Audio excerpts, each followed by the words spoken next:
সবাই পরীক্ষা দিচ্ছে আর আমি এখানে। স্যার ওই লোক এখন আমার অ্যাডমিট ঠিক করবো বলে রাজশাহী যায় বসে আছে, এখন পর্যন্ত আসেনি, ওর ফোন বন্ধ করে রাখিছে। এখন ওর জন্য আমার পরীক্ষা দেওয়া হচ্ছে না।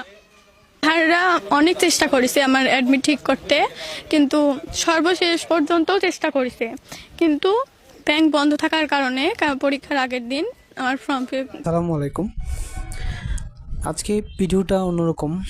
আসলে একটা খবর সারা বাংলাদেশে এখনো পর্যন্ত ছড়ায় গেছে যে অবশ্য গতকালকে থেকে কিন্তু এসএসসি মানে এইচএসসি পরীক্ষা কিন্তু স্টার্ট হয়েছে, এবং একটি মেয়েকে আপনারা সবাই ফেসবুকে যারা সোশ্যাল ইউজ করেন তারা অবশ্য একটা নিউজ দেখবেন যে একটা মেয়ে এবার এইচএসসি পরীক্ষা দিতে পারতেছে না ফর্ম ফিল আপের ত্রুটির কারণে।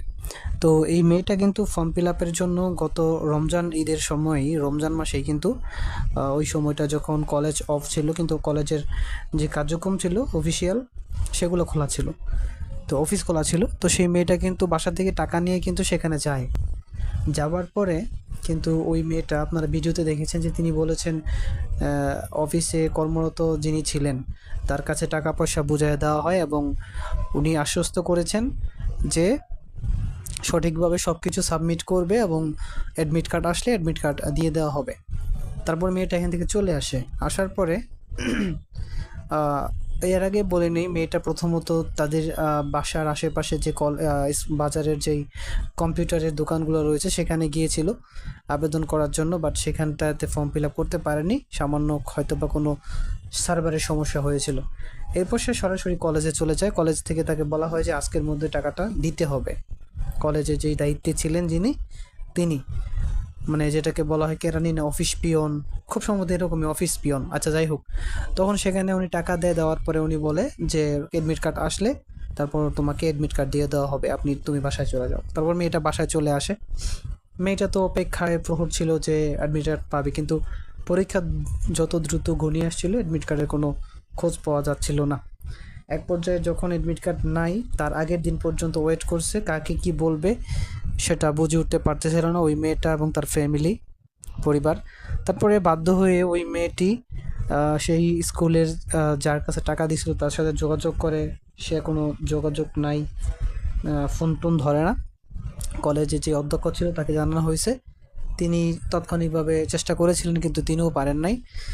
অধ্যক্ষ বলেছেন যে যার কাছে টাকা দেওয়া হয়েছিল তার বিরুদ্ধে যদি লিখিত অভিযোগ দেয় তাহলে এটা বড় পর্যায়ে নিয়ে যাবে এবং তারা তাকে শাস্তি দেওয়ার জন্য সুপারিশ করবে। এখন একটা মেয়ের লাইফ থেকে একটা বছরের পরীক্ষা চলে গেল, এটা তো কর্তৃপক্ষ সেটা বুঝবে না।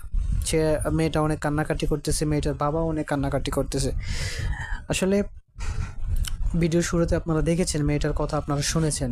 বাংলাদেশের মধ্যে এখনও পর্যন্ত এই ধরনের ফাইজলামি হচ্ছে যে একটা এইচএসসির মতো একটা পরীক্ষা, সেই জায়গার মধ্যেও এরকম ফাইজলামি শুরু হয়ে গেছে। যারা এই ধরনের ফাইজলামি করতেছে তাদেরকে অবশ্যই আইনে আওতায় আনা উচিত। যে লোকটা করছে ওই লোকটাকে ধরে আনা উচিত, তাকে অবশ্য যত শাস্তি আছে তাকে সেই শাস্তি প্রদান করা উচিত। এমনকি তার পরিবারে যদি কোনো সন্তান থাকে পড়াশোনার নিযুক্ত, ওই সকল সন্তানদেরকেও 1-2 বছর গ্যাপে দিয়ে যেতে হবে। এটাই জনগণের চাওয়া।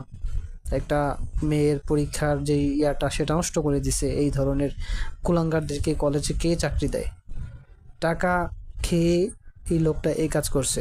যাই হোক, কর্তৃপক্ষের দৃষ্টি আকর্ষণ করব সবসময়, সবাই এটার বিচার চাই, সব মানুষরাই। আজকে এ পর্যন্তই, ভালো থাকবেন।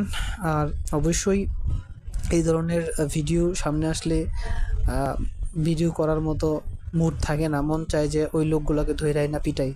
তো যাই হোক, আমি আমার জায়গা থেকে এতটুকু। নতুন হলে চ্যানেলটা সাবস্ক্রাইব করবেন।